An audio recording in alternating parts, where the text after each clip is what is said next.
Welcome back to the Georgia show. Bill, I remember back during the Iraq War when they found Saddam in the hole, and some general came out on the platform and said, "We got him." So tonight, I think we got Raffensperger. So we're going to talk about that a little later, and I think it's really interesting what we're going to tell you in relation to the SCB. We're brought to you by the Georgia Record, GeorgiaRecord.com. Please sign up for our socials, CDM1 on Rumble. Go subscribe to our YouTube, CDM. And Georgia Record on X. Forget the exact username, but you'll find it. Just type in Georgia Record, and it's the only one there.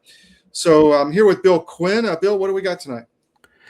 Well, we've got a number of different things. This is going to be sort of a potpourri, I think. We're going to do a lot of this. You'll notice we're doing it live. In other words, pulling the data up live. It's not in a normal slideshow kind of thing that we normally put together. Part of the reason for that is for the last hour and a half, I've been sitting in on the Tina Peters appeal hearing before the appellate court, and we'll give you some data on that. We're going to show you some videos that were made around Fulton County by Jason Frazier and David Kate, a new player that we're learning of now that is just great at putting together data and getting people to talk about what they're seeing and hearing. We're also going to show you some stuff that relates to this that Raffi has said over the past, 3 or 4 years, and we're gonna put the Pinocchio nose on Mr. Raffensperger as we see this data. We'll talk about how some of this relates to some things that we're hearing or going on in the SCB. We will also talk about some of the concerns coming out of, again, one of the counties that we are staying focused on, because what's happening is you dig deeper. It's like everything else. The deeper you dig, the more you find. And there's some astounding things that have happened in Forsyth County, and we want to talk about those. Might have another couple of surprises in there before the end of the day. And I'd like to get an update from you on your impressions of what's happening internationally, because that has been sort of the call sign for much of the day today, Todd. Yeah, there's so much going on. It's really hard to track it. So we are brought to you by our new sponsor, Avelo Airlines. Just want to run a quick ad for them, then we'll get back to business. A warm welcome here at the National Press Club. Welcome to the journalists, welcome to the Embraer team, and welcome to the other guests that we have here. Going to announce, and as some of you guessed it right when they came in, the first E2 order by an American operator. And that operator is Avelo. We believe this is really a strategic shift to unlock profitability for the customer. I'm very pleased that we have Andrew Levy here as the CEO of Avelo, and I'm very pleased to give the stage to share a little bit more about what Avelo is going to do with the E2 195. Thank you very much. Couldn't be more excited to be here as part of this historic announcement. We have such a great cultural fit as companies, so we're very, very excited to be Embraer's newest customer. We launched our airline in April of 21, and our target is focusing on small secondary airports of large metro areas. We've carried over 8 million customers since we started on 63,000 flights. And we've done all these things with 1,200 of the greatest crew members I could ever imagine having, and many of them are here with me today. This is the right airplane for us. It's going to open up opportunities for us that no other aircraft can serve. The best thing about the airplane, of course, is you will not find a middle seat on this airplane. It doesn't exist. We won't have any to offer. It's going to be the best cabin in the United States, and we're so excited about that. This is going to elevate our experience to the highest level, and we think our customers are absolutely going to love the airplane.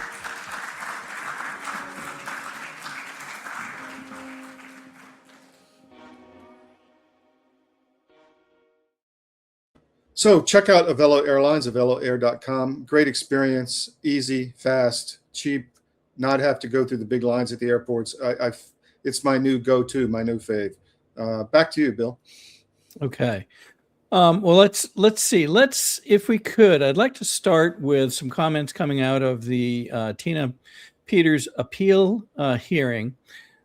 This is an attempt to get the appellate court to look at really all aspects of the trial, the sentencing, and there were 2 attorneys there representing Tina Peters, Peter Tickton, and his colleague, Mr. Cash. And it was actually very interesting to see the demeanor of the judges. They did have some quite direct questions for Mr. Cash as he spoke on Tina's behalf.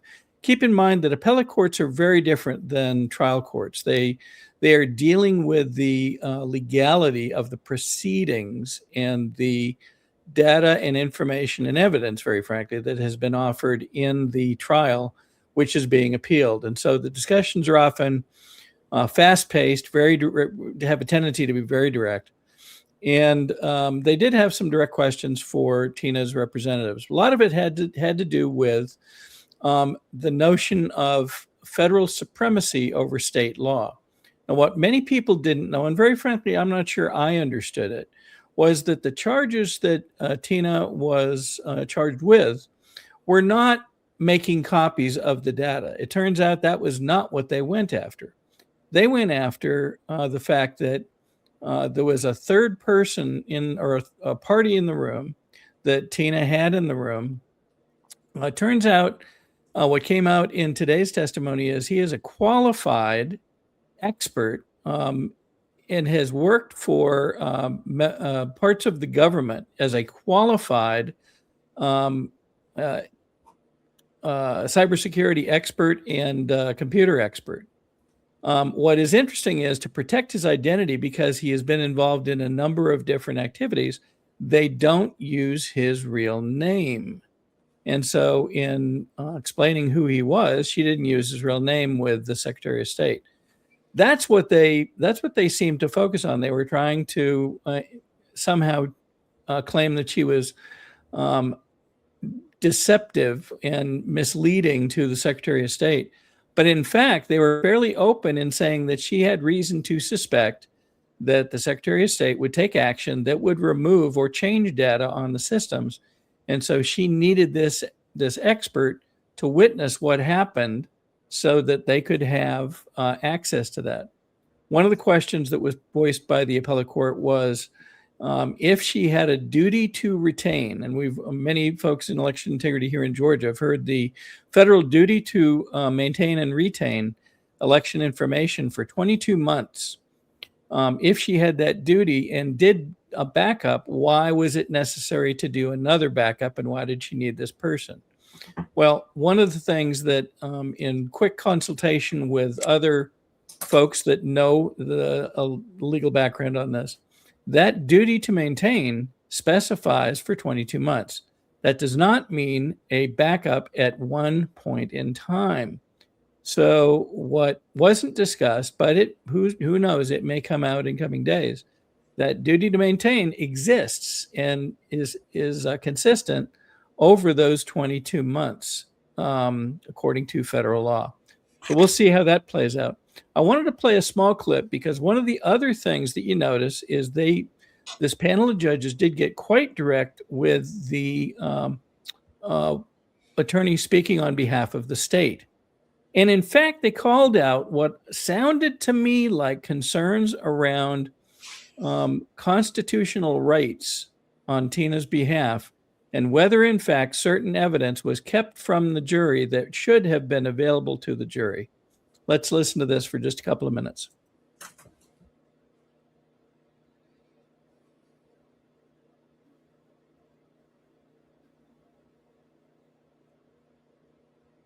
Is it locked up?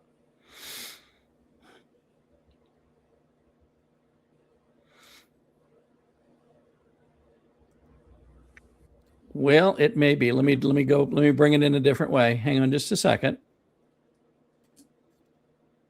It's all good. We produce on the fly here at CDM and the Georgia Record. That's why we said this is the way this was going to roll. Mm-hmm. Here we go. Let me say, for the sake of discussion, the battle over the evidence of her intent conflates the concept of intent with motive. I'm going to state that as a premise. But even her motive, it may not be relevant to the official or the attempt to influence a public servant charge, because what she had to intend to do for that crime was deceive someone and affect that public official's decision. But the official misconduct charge was charged as with the intent to receive a benefit for herself. Why is it not relevant to the jury for her to say, I didn't intend to receive a benefit for myself. I intended to do what I thought was my job and protect the election process. Why was that evidence not relevant, at least to that charge? Well, I think, and I could be wrong, my understanding was that the theory that was, and I don't know, again, I don't have the indictment right in front of me, but my understanding was that, and I think actually there's the interrogatories reflect what the basis of that charge was and what the jury verdict was. And I think it wasn't based on the benefit to herself, but it was based on the violating the election, the Secretary of State's rules. So you could see that, one, this attorney for the state seems to be a bit confused about the point that the judge is making. And in just a minute, you're going to hear about one of the charges that in the indictment was listed as a felony. Yet when you look at the language was drawn from a misdemeanor statute. And so one of the questions that's open is, was it made clear that this was really, which was it? Was this a felony or was this a misdemeanor? And of course, each would have its own separate sentencing guidelines. Now, keep in mind, Tina Peters was sentenced to 9 years incarceration, which seemed harsh to many, including now a statement made even by the governor of Colorado, who has admitted that the sentencing seems harsh. Let's continue to listen for just another minute or so. And so I think it's a little bit different. But I think it's the same idea. And those rules, by the way, just to put it out there, are about access and access to that secure room and maintaining logs of who's coming and going. So it's the security protocols, essentially. So, okay, so, and so I don't think I think it's still the same, even if she had this motive, I think it's still, her intent is still to violate the security protocol. I mean, there are different things charged here. We have the attempt to influence, the conspiracy to commit criminal impersonation and violating these security protocol rules. But it's really all the same. It's part of this scheme of deception. So you can see that the attorney appears to be somewhat disheveled at this line of dialogue. Now, that's my own opinion in listening to this. What will come of this? The appellate court will consider this. They could take a number of steps. They might take no steps. We don't know yet, but we'll be watching it closely. We did live stream this on CDM.press, on X, and on our CDM Rumble channel, so you're able to review the full video there. But in addition, we're going to be watching what transpires over the coming days. What I was very interested in was the fact that they seemed to directly question this attorney from the prosecution regarding, one, certain evidence that was not made available to the jury, two, certain sentencing that was potentially unexplained by the judge, and certain comments by the judge that were brought in during sentencing, which would not be appropriate to consider in determining his sentencing guidelines. So we will see what comes of this, but it was an interesting and fairly quick-paced hour, and just about an hour and a half by the time all was said and done. Let's go ahead and pull that out. There's going to be more to come there. I think we're going to be surprised at what happens here. But that's just my call. I certainly hope so. I mean, people all over the country are praying that this, the appellate court could remand it back for additional sentencing consideration. One of the things that Tina's attorneys asked for was that it be given to a different judge, no matter what, because they feel that this judge, just based on the comments that he made and some of the harshness of his comments, seemed to go well beyond what would normally be expected in a case of this type. And the fact that she is people call her elderly, but I think she's hopefully quite a vital lady, but senior, and has had health challenges and such. And they want to make sure that if this does go back to a court for either retrial or resentencing, that there's a more level, even-handed approach to this that may spell benefits for Tina. And hopefully, bottom line is, hopefully she gets freed, period. Yeah. Cool. All right. So we will see what happens. Let me go ahead and pull that out. All right, let's move on if we can. It's been a very interesting week for folks that have done election integrity work for now many years. And there's a set of videos brought out by Jason Frazier along with David, I believe it's pronounced Kale, that they produced in Fulton County, and they show some of the inexplicable registrations that crop up at these very odd places. And I wanted to intersperse this with some of the statements made by our own illustrious Secretary of State, and that he continues to make even recently, but has made for going back now 4 years, regarding what he claims are our cleanest voter rolls in the nation. Let's hear first about a conversation that Jason Frazier had with David Kale as they're standing in Fulton County. 205 Elm Street Northwest, Helena, Georgia, still in Fulton County. And as you can see, there's absolutely nothing behind me. Yet, people are registered to vote here. Jason, tell us again, what is going on at this location? Well, this is a very nice house. You see, very nice front yard. It's very open concept. Estimated value about $1 million. Of course. Yeah, I mean, this goes back to the same lines. I mean, Fulton County, they don't check the voter rolls. They don't clean the voter rolls. Maybe there was a house here when somebody registered, or maybe there hasn't been a house here in a long time, it looks like. It looks like there hasn't been, right? There's no like dump site, construction site, something like that. No, even, you can't even tell that a house ever was here. If I was just to come across here, I think it's just an empty lot, field, which it is. Yeah. But yet people are registered to vote here. So how many places like this there are around Fulton County where it's an empty lot and people are registered to vote from? I mean, there are thousands of addresses very similar to this. Even if it's a typo, the appropriate response is obviously to have some sort of check to it, whether it's an institution or it's citizens like yourself providing that check.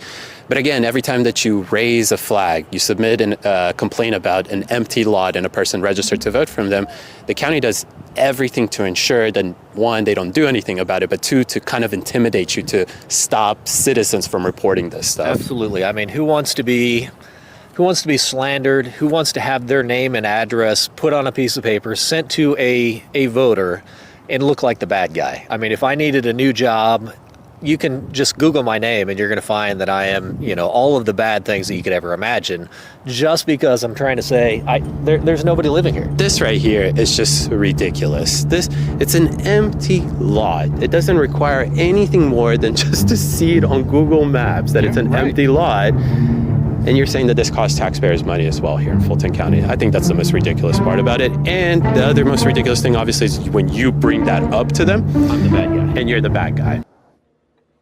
You're the bad guy. Well, it's very interesting, too, that even though he's been nominated to sit on the Fulton County Election Board, the Fulton County Commission has adamantly denied, even in the face of a court order commanding them to place him on the election board, they have continued to deny him access to that seat. This is quite a flouting of the law, It's amazing.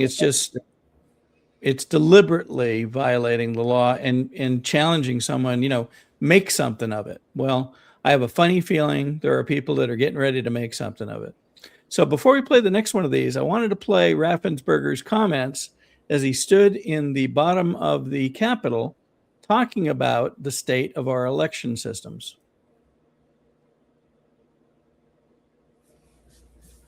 I wanted to first of all start with where we believe we are. We have the cleanest voter list in the entire nation. Georgia leads on voter list maintenance efforts. Through our partnership with ERIC, bilateral state agreements, data from the Department of Driver Services, Homeland Security, and the National Change of Address List, as well.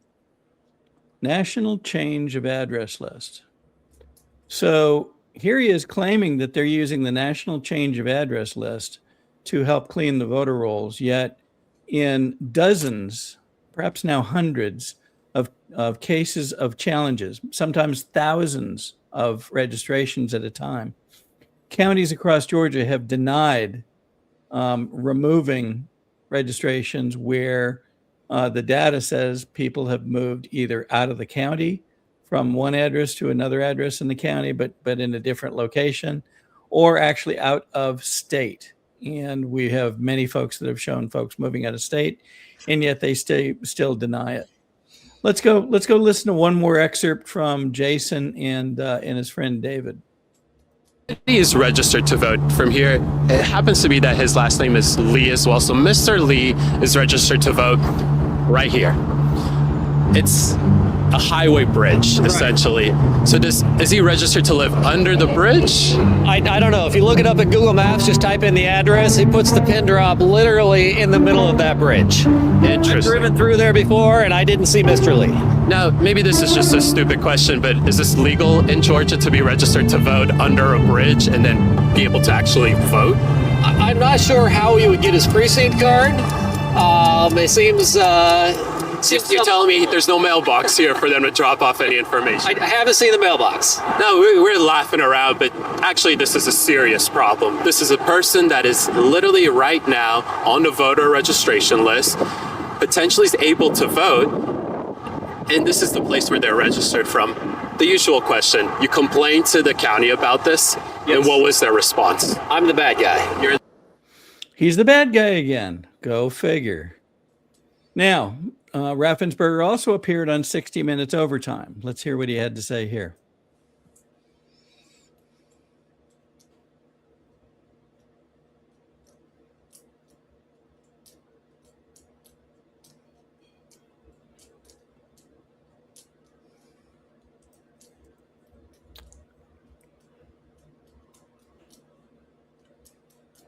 Getting a little latency tonight.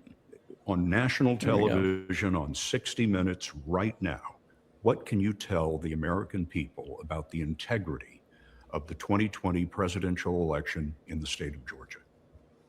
I would tell everyone that Georgia has a verifiable paper ballot, which means that when you rescan the ballots and when you... Yeah, they're a verifiable paper ballot that they won't let anybody see. I'm sorry. I just had to introduce them. And they're not verifiable. And they're not verifiable. Do a hand recount. It did two things. It verified the count, but it also then verified the accuracy of the machines so that our machines did not flip votes. Then we also had a new online absentee ballot portal, which is photo ID, and over 70% of the people that used it on the runoff election used that form. And so that was secure. We never got rid of signature match. We actually did double signature match. When you applied for your absentee ballot, you had to sign your name, and we matched that signature. We verified it. Then when we sent you the ballot, when the county sent you the ballot and you sent it back on the outside of your envelope, we verified that signature. So your signature was matched twice. We had safe, secure, honest elections, and the results are disappointing if you are a Republican, but those are the results. Well. So that was Mr. Raffensperger's position for 60 Minutes. Let's take a look at one last one. We're only going to play a portion of this, and then we'll come back. I want to show what the national officials had to say about Georgia. Are people who are registered to vote directly from this location right here. It is 1401 Lee Street. Does this look like a place that people live here? I haven't found any mailboxes. I don't see any beds. It doesn't look like it to me. Doesn't look too comfy to sleep here. So Jason, explain to us, like with all the other places, people aren't legally able to register to vote from here. Yet they ended up on our registration voter rolls. What is going on? What is the state going to do about this? I'm not sure what the state's going to do about it. I turned in this address to Fulton County a couple of years ago. I turned it into the state a couple of years ago. And then recently I went back through and looked at every one of those that I had turned in and checked to see how many people are still registered to vote at those bad addresses today and how many votes have been cast at those bad addresses. And my understanding, based on Georgia law, is OCGA 212590 clearly says that is a felony to knowingly allow somebody to vote illegally. And that, in my opinion, is what's happening. It's a felony for someone to knowingly let someone vote illegally. So what does that have to say for county officials that have refused to clean their voter rolls? What does it say for the Secretary of State's office that refuses to even let the federal government look at our voter rolls? And to that point, let's hear from Harmeet Dillon on her conversations with Raffensperger leading up to DOJ actually suing Raffensperger recently. First, we started by asking for voluntary compliance, and 6 states did voluntarily comply with our data requests and have shared their information with us. Some states are voluntarily, now that the president has lifted a fee that was associated with cleaning their data through the federal SAVE database, some of doing that on their own, and we're helping in coordination with other agencies make sure that they have the data they need to take dead people off the voter rolls, people who are not citizens off the voter rolls, et cetera. I'm close to reaching an agreement, I hope, with 10 states. I've had discussions with a couple of other secretaries of state in my office just this week about whether they're going to comply or whether I'm going to sue them. Georgia has told us they're not going to comply. I'll be suing Georgia in the immediate future. And then I'm in litigation with 18 states in 19 different lawsuits. Georgia has informed her they will not comply. Now, why do you hide stuff if you're in compliance? And the answer Especially is, when you've got such a cloud over you for election fraud. oh, a cloud is the soft way of putting it. We just heard Jason state the statute that says it's a felony to knowingly allow people to vote when they shouldn't be, to knowingly allow this stuff to go on. So what does that mean as we go forward? It could mean very troubling circumstances for many, starting with folks that have done this in and around the Secretary of State's office. So we will see what happens there. Todd, do you want to take a break before we move on to our other? Yeah, sure. Let's pay some bills real quick. We'll do that, and we will be right back. Stay with us. Divorce is tough, but your finances don't have to be. I'm David Cross, and I'm a certified divorce financial analyst practitioner. My job is to help you get a fair financial settlement in your divorce and to guide you to smarter money decisions. Find out how we can help you. U.S. Asset Management. It's your money and your future. Well, in the case of hydroxychloroquine and ivermectin, these are 2 medications that have been FDA approved for use in humans for decades. They are very, very inexpensive. Interestingly, available over the counter in almost every other country other than the US and Canada. You can just walk into a pharmacy and buy them like we buy Tylenol in much of the world because they're that safe. And we've known for decades that ivermectin has very strong antiviral properties. It has anti-inflammatory properties, and both ivermectin and hydroxychloroquine are what we call zinc ionophores. They help to move zinc from the bloodstream into the cell, which is where it needs to be in order to fight off a virus. So lots of application for these, and we have every reason to believe that those drugs also will likely have some efficacy against H5N1 or a number of other respiratory viruses that we may meet down the road. Back to you, Bill. Okay, great. So one of the things we want to talk about is a latest Substack from Hank Sullivan, and gosh, Hank over the course now of years has come up with just continuing data that shows what's really going on under the covers of the state politics, the county politics. And most notably recently, the politics in Forsyth County. Now, we've reported in previous weeks about efforts to look at communications going on between the county commissioners of Forsyth that appear to have been hidden inside private Facebook pages and rooms. It's even there's even a story that regards messaging used through Facebook, even while they're sitting in public meetings. And why would you do this? Well, those are typically difficult to find out about, that type of messaging is being used, and they try to treat them as, well, those are not discoverable under standard Georgia State open records requests. And if you do find out about them and you ask about them, we've seen cases where they've asked for thousands, 30,000, 90,000, as late as $600,000 to uncover the communications by the Forsyth County commissioners using the various means that they have. Why would they hide that? We all know the answer. So this week, in these last couple of weeks, Hank's brought out a new Substack, and it talks about just a desecration to an area of Forsyth County known as Sawney Mountain. And I know this is a little small on the screen, but you can go to the Georgia Record and you can read the story. And the picture on the front looks as if, believe it or not, it looks like it's a strip mine. And in fact, it's one of the most beautiful mountains in the area in Forsyth County. It's a landmark that's been there. You know, Sawney Mountain has been formed over the course of thousands of years, and the forests there have been formed over certainly hundreds, maybe thousands. And it looks, one portion of the mountain now looks like a strip mine. And so the title of our article is, "This isn't a strip mine in China. It's a result of choices by the Forsyth County Commission." What kind of choices have they made? Well, as you go down through the story, you will learn that, excuse me, let me go ahead and pull it up. You'll learn that this is the result of not having taken a good close look at what developers should and should not be doing as they go to build, new developments in Forsyth County. They've allowed them to carve an entire chunk out of this mountain.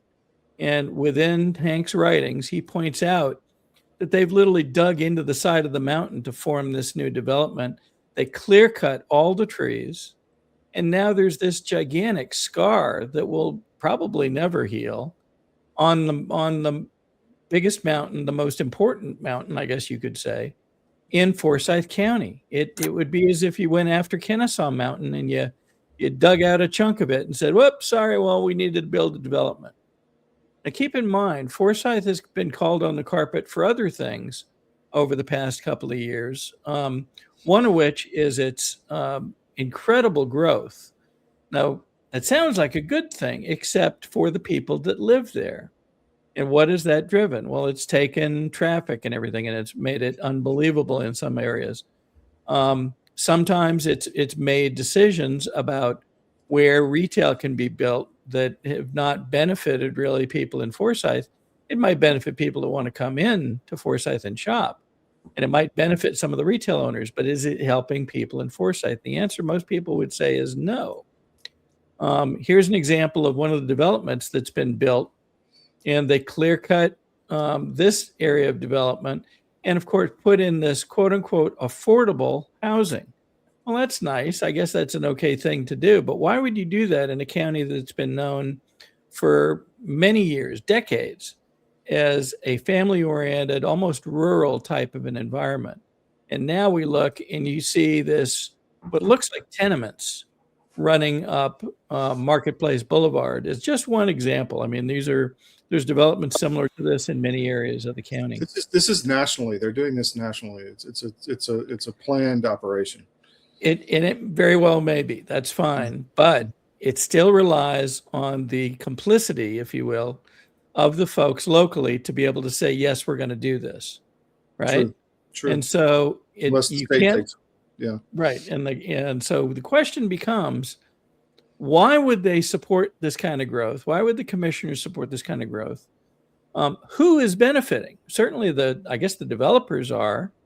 But why would they make decisions that are so clearly in the interest of some parties, but not really citizens of Forsyth?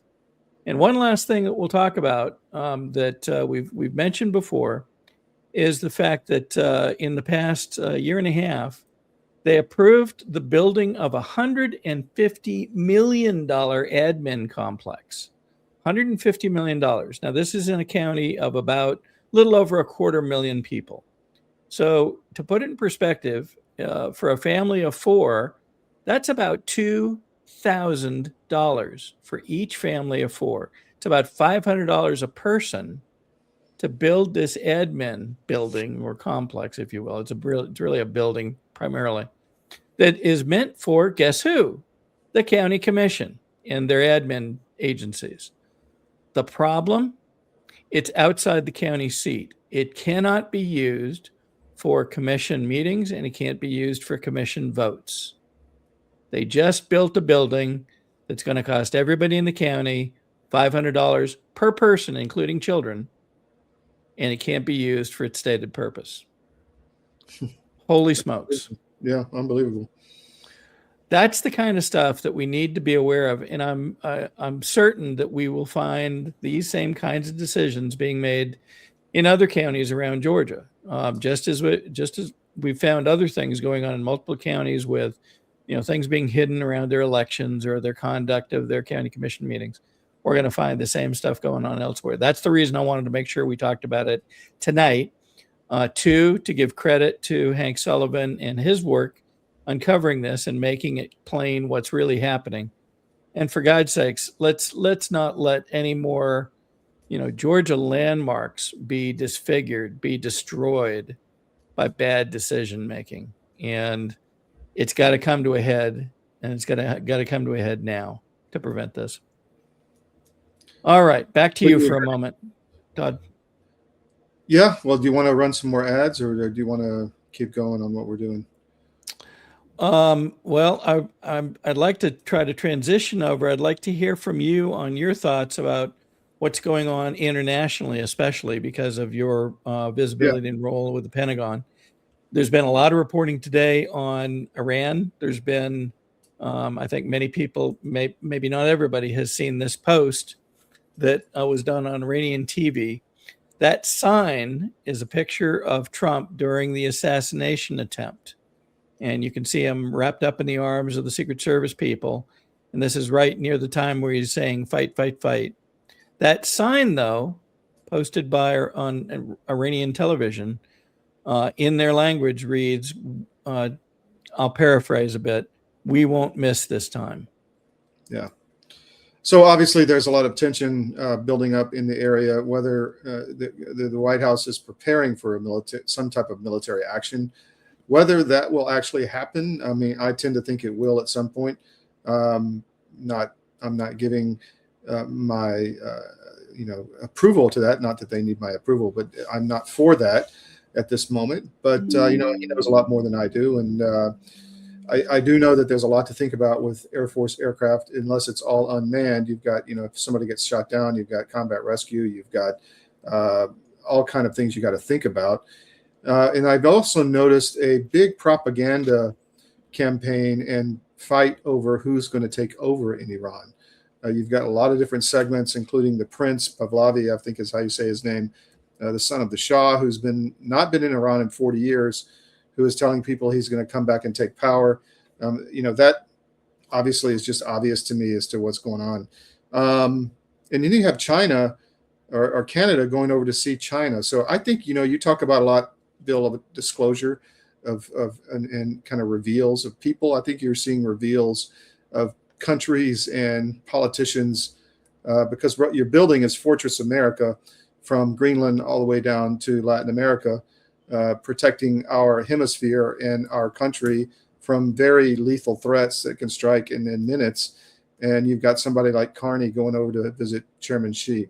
So it kind of shows you where his bed is made, if you will. But Fortress America is what's happening. We're going to be watching what happens in Iran. There's been all kind of, they shut off the power, they shut off the internet. Did they shut it off? Did they not? And it's to be seen as to what actually happens over there. I will say, if you want to know about one group that could take power and rule, I think I've met them. Paying the Price, The Untold Story of the Iranian Resistance. You can find that anywhere. That's one group that's right in the thick of this. But we'll see who's going to come into control in Iran, because I'm not sure yet at this point. While these things were being discussed, it was fascinating to watch what was happening here in the U.S. Mm-hmm. I've forgotten whether it was the Prime Minister of Denmark and their colleague, if you will, from Greenland. Greenland, as most people know now, that Greenland is under the auspices of Denmark, kind of the mouse that roared, I guess. And Greenland apparently they'd enjoy becoming part of the U.S., and yet Denmark's saying, oh, no, we're not going to have any of that. And the problem is, what about the people that actually live there? Don't they get a say? And so they were visiting, my understanding is they were visiting the White House and having other conversations as early as today. And it'd be interesting to see overnight what happens with those discussions, if anything. Concurrent with that, about 6 hours ago, I think it was, we began seeing very interesting communications outages across parts of the U.S. At first, it was reported that it was Verizon. Within about an hour, it branched into it was Verizon plus AT&T plus T-Mobile. What might be causing that, whether that has anything to do with the rest of what we're seeing, I'm not quite sure. But it is notable and interesting, and I think we'll keep an eye on that for the next couple of days as well. So Trump wants to be completely unpredictable, and he's achieved that. So I think people don't know what he's going to do, and that's what he wants. That's his negotiating style. Same with Greenland. We'll see what happens in both places. But I think Mexico could be Mexico and Cuba. I think are next in the line. That's my thought. I recall there were a lot of comments around Cuba when I think it was Trump himself, maybe some of his colleagues that were indicating that Venezuela was not really under Venezuelan control exactly. It was really being guided by people representatives from Cuba. And so I'm right in line with you. I think there's something there that might light off.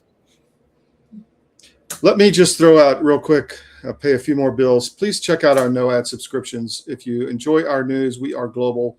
You can go to my.cdm.press. That's my.cdm.press. Sign up for our no ad subscriptions. You get access to all of our content with no ads. I noticed Bill trying to play whack-a-mole with one of those mobile ads that popped up on the screen there. You won't have those with this subscription. So you won't have that. I was actually trying to see what they were advertising because it's it's good stuff. You can pop from site to site once you log in, and you stay logged in, and no ads, no display ads, no video ads, no pop-ups. Yeah. People love it. So it's $10 a month or $100 a year. Most people just pay the $100, forget about it for a year, and then you get access to all of our fantastic global content with no ads. That's my.cdm.press. All right, back to you. Okay, I got one more thing to cover, and then I think you have something to share from your visibility with Pete Hegseth. Yep. So we talked extensively about Raffensperger, the stuff he's hiding, the stuff he's keeping back from people, the unwillingness, the defiance in failing to clean up stuff that people are calling out. There's another area that I want to talk about that is important, I think, as we go forward, and that is even though the state election board has greater authority and greater independence than in a number of areas than they would have a couple of years ago, there are still things that the Secretary of State is holding tight that you would think would be almost instantly shared with the state election board so that they could do their work more effectively. And we won't go into all the detail tonight and all the players, but even the simple stuff. So let's a couple of years ago. There are still. Sorry about that. That's okay. Let's talk about the way that complaints get filed. So if you, as a citizen or any citizen of Georgia, has a complaint regarding our elections, you can log that complaint. It does go into a website that is supposed to steer it toward the state election board, but in fact, it goes to the Secretary of State's office. When it goes there, it goes into something known as a complaint log. Well, where is that complaint log? It turns out that the state election board has, on a number of occasions, asked for visibility to that complaint log. Now, these are before they become cases. And the Secretary of State's office has refused to turn this complaint log over. This has continued. Once those complaints are deemed to be, a reasonable reason to look deeper, I'll call it. There's probably some criteria. I don't have that in front of me tonight, but they turn them into what are known as cases. And thus they move from a complaint log to a case log. Now, how do you know that these exist? Well, in one of the steps here, I'm gonna add one of the screens here for just a second. Bear with me. And I'm going to show you an agenda from a recent state election board meeting. Should be able to see that in just a moment. There we are. So here it lists the agenda for the meeting that was held on December 9th. And within it, they talk about, here's what's going to happen. We have a call to order. We have some administrative stuff. We've got an attorney general report. They have what are called consent orders, which are things that have really already been decided on, and then they want to confirm that this will be the resolution to that particular case. You can see that every case is given an identifier, and they often are things like SEB. In this case, at the top of the screen, you can see SEB 2022-285. But the way to read that is, that was a complaint that was lodged in 2022, 3 years ago, and it was ostensibly the 285th complaint lodged and turned into a case. Well, that in and of itself raises some questions. Why do we still have cases hanging around that long? Well, in some respects, it may be because the Secretary of State's office is not giving a comprehensive report of the pending complaints and cases to the state election board. Why would they not do that? Meaning, just for our audience, that the Secretary of State's office is not providing the state election board information about serious voter election fraud complaints. Right. Am I correct in that? That's correct. Either the complaint or even the case, sometimes ahead of time. One of the things that they can't see at the moment, I am told, is they can't see how many cases are actually waiting out there. They get these lists given to them. Somebody decides somewhere in the Secretary of State's office, here's what we're going to show them. And they kind of open the kimono and hand them a list of cases, and then it's up to them to deal with them. That's really not the way this is supposed to work. This should be in the hands of the state election board. They are best qualified to look at the complaints, to judge whether they're justified in turning them into a case, and then to prioritize the cases based on perhaps severity, perhaps the broadness of the complaint. Is it something that might affect all counties within Georgia? And a great example is the case and complaint brought by David Cross that in, I believe it was this meeting or the day after, he talked about the unsigned tabulator tapes. Well, that complaint had been hanging around for nearly 3 years, is my understanding. How could that possibly be? And it turned into a key to uncovering that 315,000 ballots were certified illegally, but it had been waiting all this time. So so the state election board did not get information from the Secretary of State's office on serious election fraud like the David Cross case for 3 years. They did not know it existed. They did not know it existed, right? Even if they did know that something was out there, they didn't have the details on it, and it was not on their agenda to deal with. They weren't given it. Right. So how many more of those are out there is the question. Because if you find one, you'll find more. And in conversation with David Cross and others, there's many complaints that have been lodged, many cases that are still out there, and that await resolution because they're simply not getting the data that they need. The state election board is not getting the data they need from the Secretary of State's office. Why again would that be? Well, is it because they don't want things like the unsigned tabulator tapes to surface? We don't know, but it could be.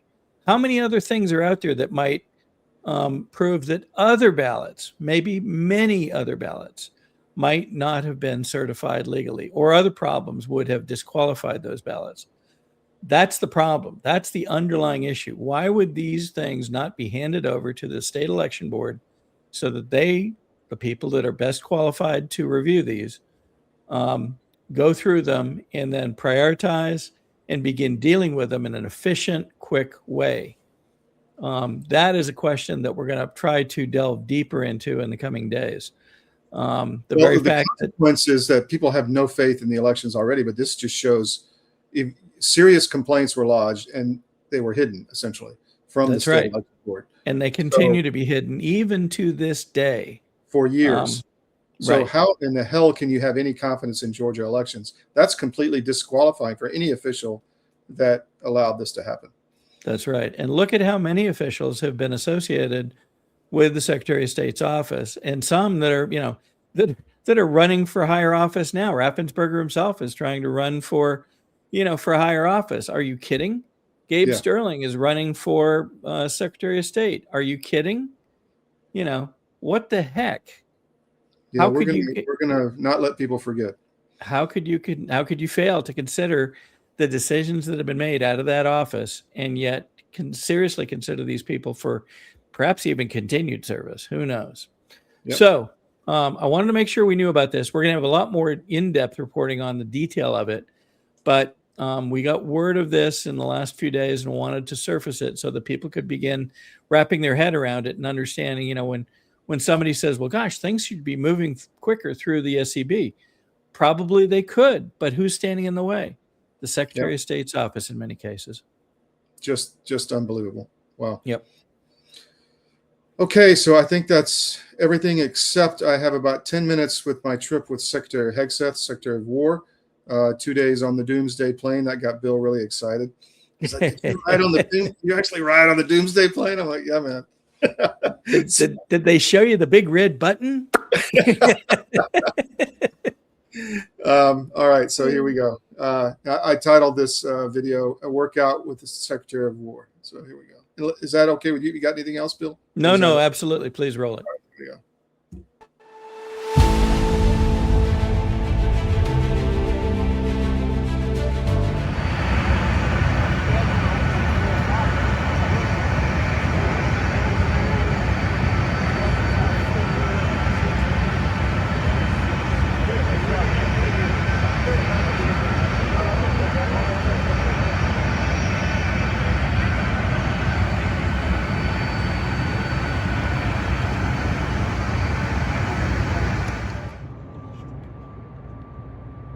So this is 5 a.m. in the morning at UCLA Stadium. Secretary Hegseth working out with the Reserve Officer Training Corps cadets.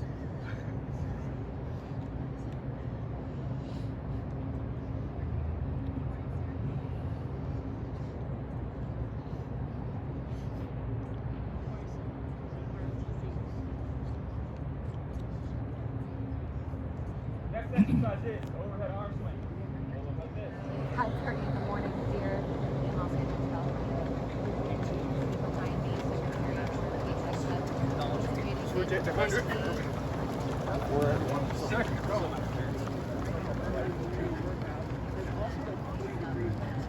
Show it. We have the coolest shit in the world. How about we show that to the young people? You don't want to do it. Whew.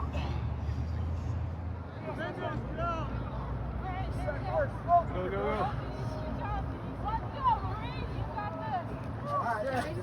Do what? Every step.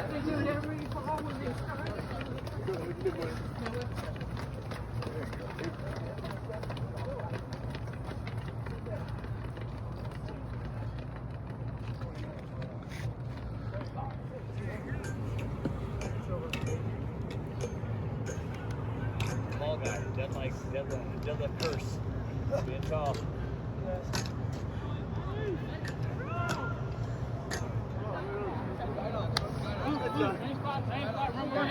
How do you feel, Secretary Hegseth? Best way to start a morning you could. Bring it in a little bit more. Well, good morning. Thanks for spending it with us. There is no better way to start a military day than PT bright and early. There's a reason why I do this. First of all, I get PT in with great Americans everywhere we go. But second of all, I want to reinforce from the very top that the basics matter. Being prepared, being fit. You're all going to be young officers, setting the example. leading from the front starts with what you do in the morning and what you do throughout the day. If you don't do PT, if you don't do hard PT, your formation won't do hard PT, which affects the readiness of everything that you do. And that's why the speech I gave at Quantico, we talked about raising standards, we talked about more physical fitness tests, height and weight. All those things matter. How you present yourself matters. It starts right here with good habits. So when we're on the road, we get out, and I get a chance to meet the best Americans this country has to offer. And it started out with do PT with the troops. And it turned into smoke the secretary everywhere we go. Everywhere. Because I don't ask what the PT is going to be, I just show up. And it's Navy SEALs and Green Berets and cadets and Marines and just motivated Americans ready to go. And you motivate us for the day, because this is going to be the best part of my day. And usually I'm somewhere around the world meeting with ministers of defense or a prime minister. And that's all great and that's all important, but we do this for you. We do this for the formations you're joining, the men and women that you're going to lead. And that's what the War Department is all about. So reviving that warrior ethos, back to basics, scraping out all the distractions and the nonsense, the political correctness, and just getting into readiness, discipline, standards, accountability, warfighting, lethality, the stuff that we are charged with doing so that we're good at our job. We're rebuilding the military. That's a big reason I'm here in the Los Angeles area today. Young, emerging companies with incredible technology who want to deliver capabilities to the warfighter across the spectrum as fast as possible. We can't have the bloated bureaucracy anymore that takes years and years to get really awesome weapons in the hands of you guys in 2035. That's not going to cut it. We need it faster, we need more of them, and they got to work. So we're driving, and the president just announced 2 days ago a $1.5 trillion budget for FY27. The world's never seen anything like that. You're entering a force that will be the most powerful in the world, but it's only powered by the men and women that lead it. And that's going to be your job. And then third, we're reestablishing deterrence. We're making sure the world understands that American power is unmatched. See these Navy folks, before President Trump took over, our ships were getting shot at, and we weren't doing anything about it. Or we were allowing it to happen. Not anymore. We launched Operation Rough Rider, took on the Houthis, and so they cried uncle, and they don't shoot at our ships anymore. And our ships sail freely. That's reestablishing deterrence. Same with the nuclear capability in Iran, same with drug boats. We're real about this counter-narcotic mission and narco-terrorists who've been flooding our communities with drugs. Same with knocking down the southwest border. And of course, bringing indicted people like Nicolas Maduro from his heavily fortified compound straight to New York City to face justice. No other military in the world could do what those men and women did in the middle of the night in Caracas, Venezuela. You should be proud of that. You will be part of that lineage. You will be leading such men and women. And that's why I believe I'm looking out into the eyes of the real 1% of our country. Truly. People will talk about in Washington or Hollywood or New York City what it means to be elite. They have no idea. What it means to be elite is to give up the prime of your life to serve something greater than yourself. God and country. Raise your right hand to protect the Constitution. That is special. I honor you for that. I appreciate it. I got a bunch of young kids. I'd be really proud if someday one of them was standing where you are, making such a commitment. So it's an honor to be here with you. And know that on behalf of the War Department and all the people that are here, we're going as hard and as fast as we can for you. Do the same. Do the same for your troops so you have a chance to lead. It's been an honor to be with you this morning.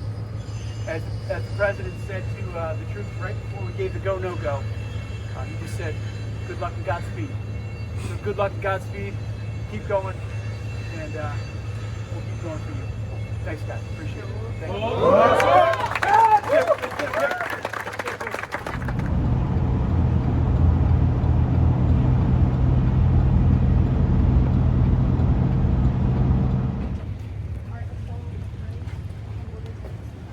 All right, press. I want you guys to stay together and start walking back now. Faster. Okay, let him get up in front. Thank you. Faster, Chris. Faster. I need back, baby.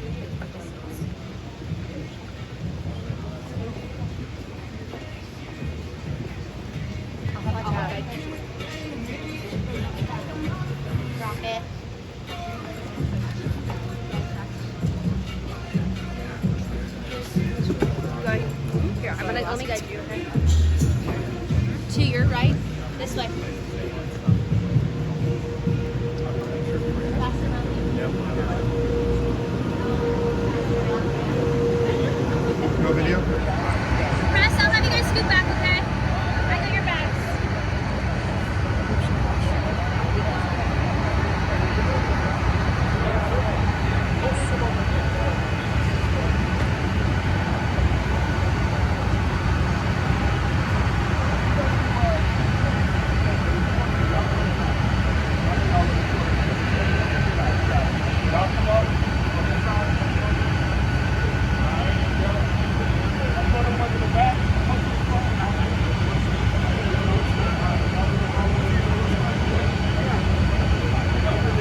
Well, that's it. But, there was a quote I had to learn at the Air Force Academy from Patton. I think it was, if you can't get them to salute how you want them to salute and can't get them to wear the clothes you want them to wear, how are you going to get them to die for their country? And I think that's how you do it. You lead from the front. And I was really impressed and came away with a very optimistic spirit after that trip, because I think the administration's on the right track. So anyway, back to you. That's neat. It looked like it was, one, instructive, two, kind of fun, very frankly. So well done. Yeah, I took that video of the motorcade just for you, Bill. Oh, thank you. All right, we will be back Sunday at 2 p.m. and we'll break in if we need to with new interesting events, and we'll look forward to seeing you next time. Thanks for being with us.